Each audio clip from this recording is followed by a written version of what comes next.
Cabildeo presenta Informe Especial con Amalia Pando. Muchas gracias a todos ustedes.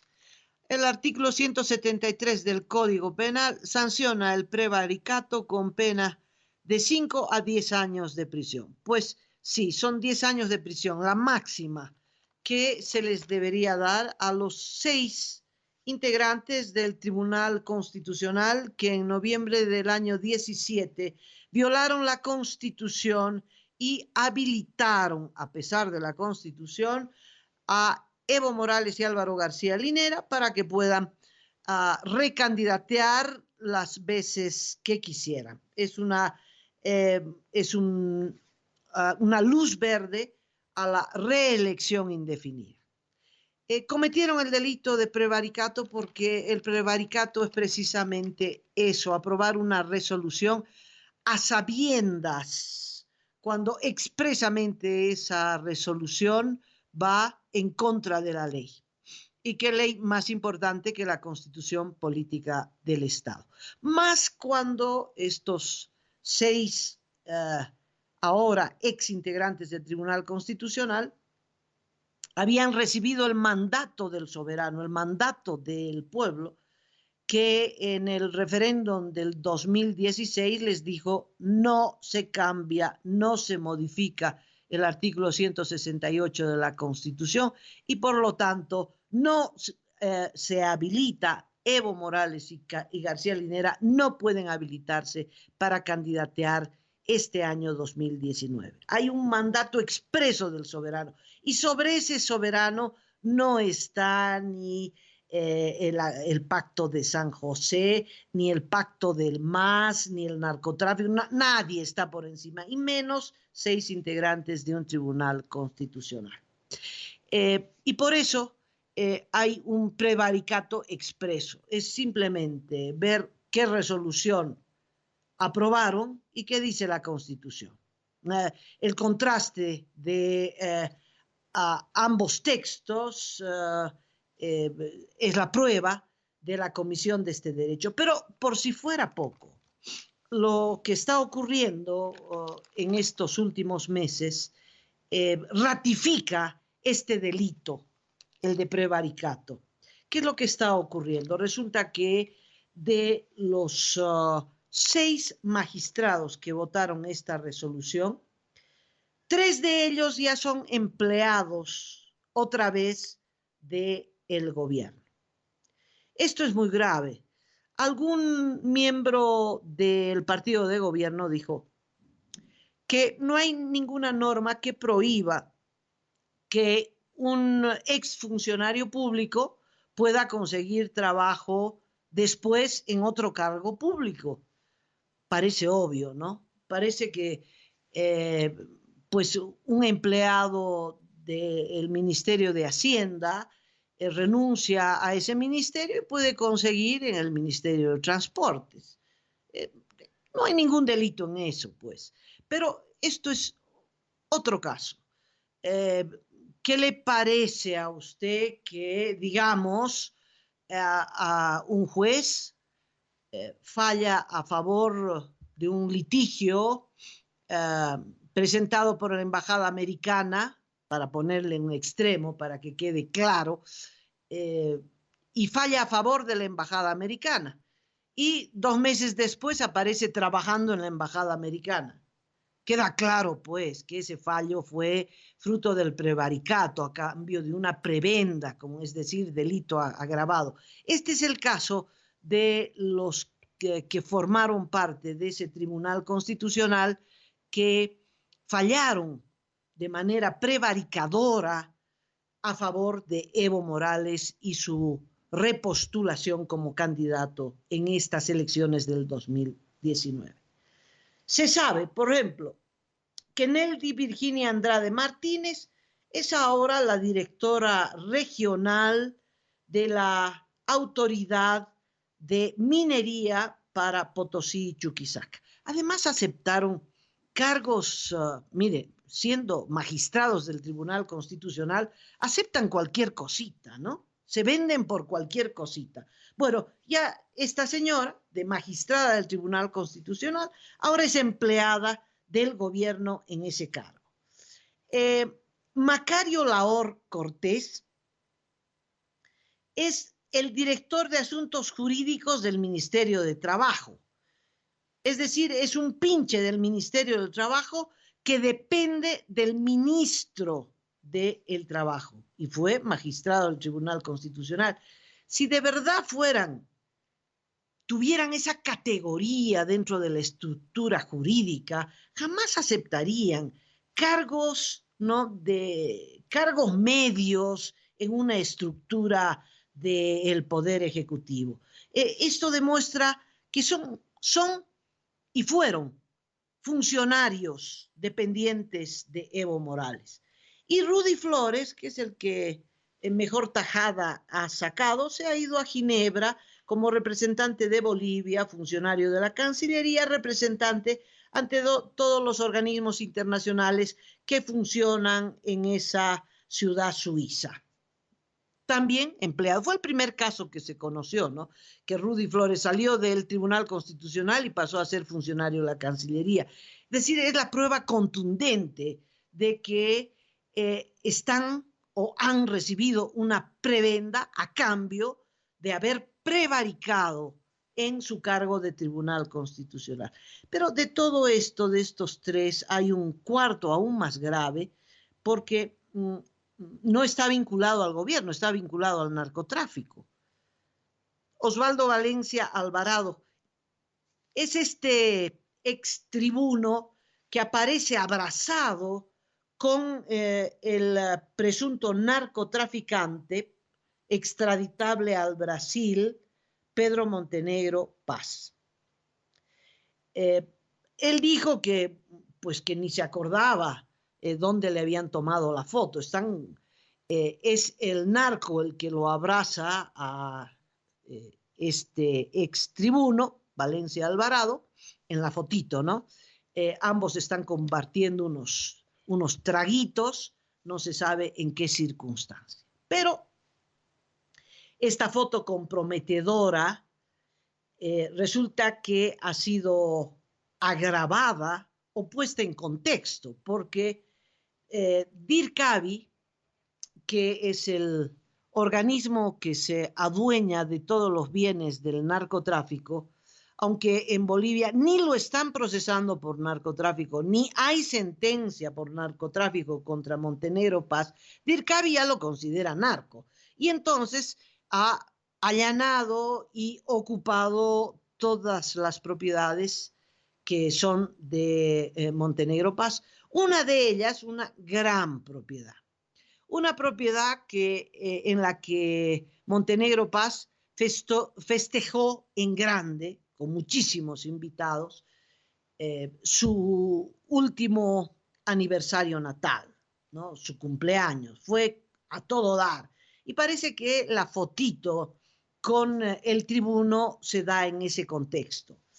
Y DIRCABI ocupó la casa presumiendo que era domicilio de Montenegro Paz, pero no, resulta que la casa está a nombre del tribuno, del magistrado Osvaldo Valencia Alvarado. Y una última información que publica El Deber dice que en marzo de este año, de manera apresurada, imagino, Osvaldo Valencia Alvarado vendió esta casa donde se hacían las fiestas del narco Montenegro Paz, la vendió a terceras personas. Es decir, se deshizo de la residencia porque, claro, la cosa venía pesada. Igual DIRCABI la allanó y está en posesión de esa vivienda. Es decir, hay un vínculo estrecho. Lo más probable es que el narco le regaló la casa a Osvaldo Valencia Alvarado. Y que por eso el narco se daba el gusto de ir a festejar su cumpleaños en esa residencia. No es porque Montenegro Paz no tuviera una residencia, una casa, tenía muchísimas para festejar su cumpleaños, sino que en esa casa que además es lujosísima, pues el narco la consideraba como propia, ¿no? pero estaba a nombre del magistrado. ¿Qué le parece? Y este magistrado, junto con los otros, ahora pinches funcionarios del gobierno, son los que hicieron quórum, más otros dos, Zenón Bacarreza y Mirta Camacho, son los 6 que violaron la Constitución y que de manera prevaricadora habilitaron a Evo Morales como candidato para estas elecciones. Es decir, se dieron el derecho de pisotear la Constitución, pero lo peor, pisotear el resultado de un referendo. Pisotear al soberano, pisotear la voluntad popular. El prevaricato estaba cantado. Yo quiero recordarles cuando se puso en evidencia que el fallo de estos 6 individuos que deberían estar presos 10 años por prevaricato, ya se hizo evidente porque ellos mismos se hicieron pescar, porque al parecer no son ni siquiera prolijos, ¿no?, detallistas en la comisión de sus delitos. Este antecedente ya salió el año 2008. Les recuerdo que el fallo que habilita a Evo Morales se conoció o fue dictado en noviembre del 2017, el 28 de noviembre del 2017. Un mes después, los 6 rajaron del Tribunal Constitucional, se acababa su gestión y fueron posesionados otros, porque el 3 de diciembre se realizaron otras elecciones judiciales y entonces ya se lavaron las manos, ya en enero ellos ya no eran miembros del Tribunal Constitucional. Dejaron esta sentencia que era la razón de ser por la que los eligieron. Primero, estos 6 ciudadanos fueron seleccionados para las primeras elecciones judiciales por el MAS. Fueron posesionados por el MAS, pero no fueron elegidos por el pueblo como debería ser, porque ninguno de ellos obtuvo ni siquiera el 6%. Más de uno no llegó ni al 3% de la votación. Había ganado el no rotundamente, porque en las normas que el propio MAS hizo para las elecciones judiciales no hay posibilidad de competencia, no hay posibilidad de oposición. Todos los candidatos fueron seleccionados por el MAS, responden al MAS, y la razón de ser de los tribunos del Tribunal Constitucional era precisamente violar la Constitución para habilitar electoralmente a Evo Morales y Álvaro García Linera. Entonces, está claro que ese Tribunal Constitucional respondía al MAS. Pero además de aquello, resulta que el MAS presentó, fruto de una solicitud de 16 miembros del Parlamento, de la bancada del MAS, le presenta la solicitud, este recurso, ante el Tribunal Constitucional, es decir, estos 6 que respondían al MAS, el 18 de septiembre. Bueno, una semana después todavía el recurso no había sido ni admitido. En esa semana ocurre una cosa muy interesante. Este tribunal falla a favor de otro caso que no tiene nada que ver con la reelección, otro caso que era un recurso que había presentado el opositor Doria Medina. A Doria Medina le llega el fallo del Tribunal Constitucional en diciembre, pero de acuerdo a la Gaceta Constitucional, ese fallo fue emitido el 25 de septiembre. Es decir, fue emitido antes de que el Tribunal Constitucional siquiera admitiera la causa de Evo Morales. La había recepcionado una semana antes del fallo de Doria Medina, pero ni siquiera la había admitido. Y sin embargo, en el fallo de la causa de Doria Medina ya se menciona el fallo que habilita a Evo Morales. ¿Qué significa esto? Que la solicitud del recurso vino adjunta a un fallo que no redactaron estos 6 integrantes del entonces Tribunal Constitucional, porque el fallo ya estaba redactado, vino adjunto al pedido. Y pues estos señores, no sé, se equivocaron, qué hicieron, pero en el fallo de Doria Medina le pusieron un párrafo de el fallo que todavía, de una causa que todavía ni habían admitido, pero el fallo ya estaba redactado.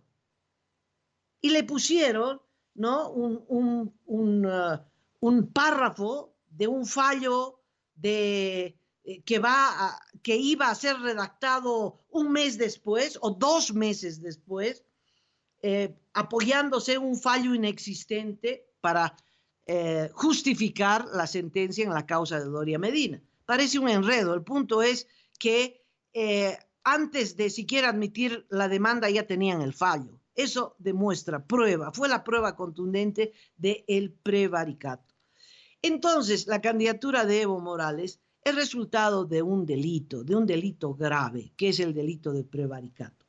Pero no es que se beneficia de un fallo por carambola, no. Es Evo Morales el promotor de este delito. Evo Morales es el que los promovió como candidatos, es el que los posesionó. Tenía que haber anulado esa elección, porque ganó el no, ganó la abstención, ganó el voto en blanco, y estos señores se posesionaron con menos del 6% de los votos, o sea, no ameritaban ocupar un asiento en la estructura judicial del país, porque no ganaron ese asiento, los posesionaron nomás, ¿no? Y los posesionaron para doblar la ley, para doblar la Constitución. Entonces, el beneficiario del delito es el que promovió esta cadena, esta secuencia de hechos que terminan con la habilitación de Evo Morales. Por eso es triste ver al secretario general de la OEA, Luis Almagro, proclamando a Evo Morales. ¿Por qué es triste? Por la incongruencia. Porque Luis Almagro está en contra de la dictadura que rige en Venezuela, la de Nicolás Maduro, y se suponía era un demócrata que estaba en contra de las dictaduras, y sin embargo dice, no, es que Venezuela no es lo mismo que Bolivia. Claro que no es lo mismo que Bolivia. Y Nicolás Maduro no es lo mismo que Evo Morales. Claro que no es lo mismo que Evo Morales, pero son del mismo clan, son del mismo club de amigos a favor de la dictadura. Nicolás Maduro es una dictadura consolidada. La de Evo Morales es una dictadura en proceso. Vamos para allá, el proceso de cambio de la democracia a la dictadura. Y un punto esencial para ese cambio, para esa consolidación de la dictadura de Evo Morales es precisamente el doblar la ley, el romper el proceso democrático a través de la ruptura constitucional. Y eso no es pues secundario, el que los magistrados, que ahora son pinches empleados del gobierno, hubiesen, bajo protección, amenaza o favoritismo, haber doblado la ley. ¿Por qué? Porque ese es el punto de inicio para la secuencia de hechos que pretenden conducir a la consolidación de una dictadura encabezada por Evo Morales. Entonces, claro que no es lo mismo, pero que vamos allá, como fue Daniel Ortega en Nicaragua. Y Luis Almagro apoyó a Daniel Ortega. Es decir, cada vez que hay un dictador, ¿no? Cada vez que se está incubando una dictadura, Luis Almagro le da su protección, lo arropa. Y cuando termina convirtiéndose en un monstruo, ¿no? El engendro de Luis Almagro, pues resulta que ahí sí lo critica y sí dice que hay que derrocarlo, que la dictadura viola los derechos humanos. Bueno, pero eso se sabía antes cuando estaba en gestación. En el caso de Daniel Ortega fue vergonzosa la actuación de Luis Almagro. Pero hay varios casos en América Latina, no todos iguales. En Costa Rica, por ejemplo, Oscar Arias también apeló al Pacto de San José, pero no para una reelección indefinida o consecutiva. El tema es que en Costa Rica no podía haber reelección ni por una sola vez, simplemente no había reelección. En una norma constitucional muy parecida a la que teníamos antes de Evo Morales, parecida a la chilena y a la uruguaya, que no permite la reelección ni por una vez. Entonces, Oscar Arias ya había sido presidente, ya había pasado un turno, ya otro era el presidente y quería volver a candidatear. Y la norma constitucional no le permitía volver a candidatear, aunque ya había pasado una gestión desde que abandonó la silla presidencial. Como la Corte Interamericana se pronunció sobre este caso y le dijo, no, usted no tiene ningún derecho humano a volver a candidatear, igual Oscar Arias recurrió a la Sala Constitucional de la Corte Suprema de Costa Rica y cambió la Constitución. Fue el primer caso y cambió la Constitución y volvió a candidatear y fue presidente por segunda vez, aunque no consecutiva. El caso de Honduras y Nicaragua son muy parecidos a los de Bolivia. En Honduras es penoso porque cuando había un gobierno de izquierda de Manuel Zelaya, el 2009, Zelaya quería volver a candidatear. Zelaya era del grupo de Hugo Chávez todavía estaba en la presidencia, y quería hacer un referéndum para preguntar si podían modificar la Constitución. Ante solo el anuncio de que se podía modificar la Constitución, le dieron un golpe de Estado y lo echaron del país en pantuflas. Y años después resulta que el actual presidente, Juan Orlando Hernández, pues ya no había el peligro de la izquierda. Honduras es un país tradicionalmente con gobiernos conservadores sumamente derechistas. Bueno, Juan Orlando Hernández, cuando estaba a media gestión de su primera, pidió a la Corte Suprema, a la Sala Constitucional, modificar la Constitución y lo logró. Y ahora sigue siendo presidente por segunda vez consecutiva y será presidente hasta el 2022. Ya lo de Nicaragua, usted ya lo conoce, es vergonzoso porque Daniel Ortega es presidente por quinta vez y por tercera vez consecutiva. Primero hizo cambiar la Constitución a través de la Corte Suprema sometida al sandinismo que él dirige, y después de habilitarlo y cambiar las normas electorales para favorecerlo y haberse hecho reelegir sin oposición en la contienda electoral, etcétera, etcétera, ya el Parlamento controlado por Ortega cambió la Constitución. Recurrió entonces Ortega a dos vías, la vía de la resolución judicial y luego la modificación constitucional, no a través de un referéndum, sino a través de un cambio en el Parlamento. Y bueno, Evo Morales está en la misma vía. Pero de todos los casos que le he mencionado, la diferencia con Bolivia es que en ninguno de los casos anteriores hay un fallo del soberano. Es decir, en ninguno de los casos anteriores hay un referendo de por medio. Por eso en Bolivia no es aceptable la candidatura de Evo Morales.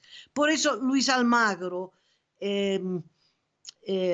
ha cometido un delito grave para alguien que se considera demócrata, pisotear la voluntad popular. Antes, hace un año, el propio Almagro decía que nadie puede estar encima del soberano, y menos 4 jueces, en este caso 6 jueces. No, 6 jueces no pueden estar por encima de la voluntad del soberano. Y esa es la diferencia. En Bolivia hubo un referéndum y por eso no hay vuelta, no hay posibilidad de que 6 tribunos cambien el resultado de un referéndum. Pero lo cambiaron y recibieron sus respectivas prebendas, uno tras otro. Ahora, los tribunos que los sucedieron y miembros de la Corte Suprema que los sucedieron a estos que se fueron en diciembre del 17, tienen el mismo signo de ser personeros al servicio de Evo Morales. Y todos tienen el mismo signo de haber sido electos bajo la manipulación política de un parlamento sometido también al poder ejecutivo, y tienen un solo objetivo: hacer valer los intereses políticos de perpetuación en el poder de Evo Morales. Bueno, pero salta el tipo de gente que está al servicio de Evo Morales. Y vuelvo al caso del narco Montenegro Paz, porque el propio ministro de Gobierno, Carlos Romero, pues ha mencionado que un actual miembro del Tribunal Constitucional, Gonzalo Hurtado, también está vinculado a Montenegro Paz. La pregunta es, si tantos están en el Poder Judicial vinculados a Montenegro Paz, y estos funcionarios judiciales han sido nombrados por el gobierno, no se trianguliza y uno no puede sacar una conclusión contundente, es decir, que Montenegro Paz es simplemente una ficha en la estructura del actual poder. Lo concreto es que mire cómo están las cosas. El gobierno cambió al fiscal general, ahora es Juan Lanchipa, también al servicio de Evo Morales, y Juan Lanchipa, el fiscal general, no llama pues a Gonzalo Hurtado, presuntamente vinculado con Pedro Montenegro Paz, y no lo llama a declarar y no lo suspende y no le lanza acusación.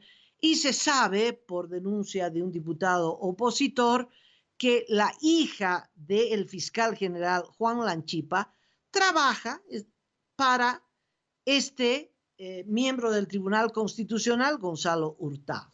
Es decir, la hija de Juan Lanchipa consiguió trabajo, ni bien Juan Lanchipa, es decir, a principios de este año, se posesionó de fiscal general. Eso es tráfico de influencias, ¿no? Si el fiscal general hace tráfico de influencias y luego, fruto de que la hija trabaja para Gonzalo Hurtado no es llamado a declarar, ni procesado, no está ni siquiera en la lista de sospechosos.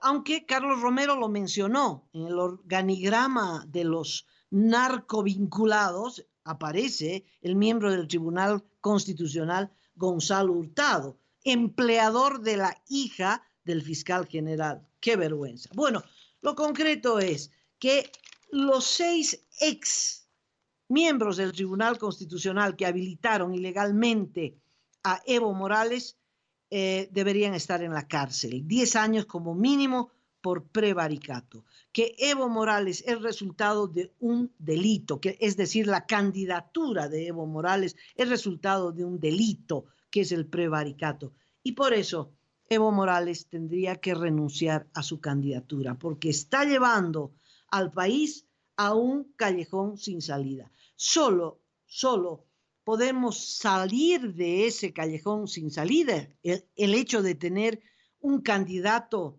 inconstitucional, resultado de un fallo que a todas vistas es fruto de un delito, el de prevaricato.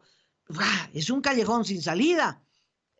Solo podemos salir de esto si el pueblo boliviano nos saca de este callejón sin salida y vota categóricamente en contra de la reelección indefinida. Es decir, vuelve a votar como votó el 21 de febrero del 16, es decir, ratificando su voto no a la reelección, no al prevaricato, sí al respeto a la Constitución. Me despido de ustedes. Otro informe especial mañana aquí en Cabildeo. Cabildeo presentó Informe Especial con Amalia Pando.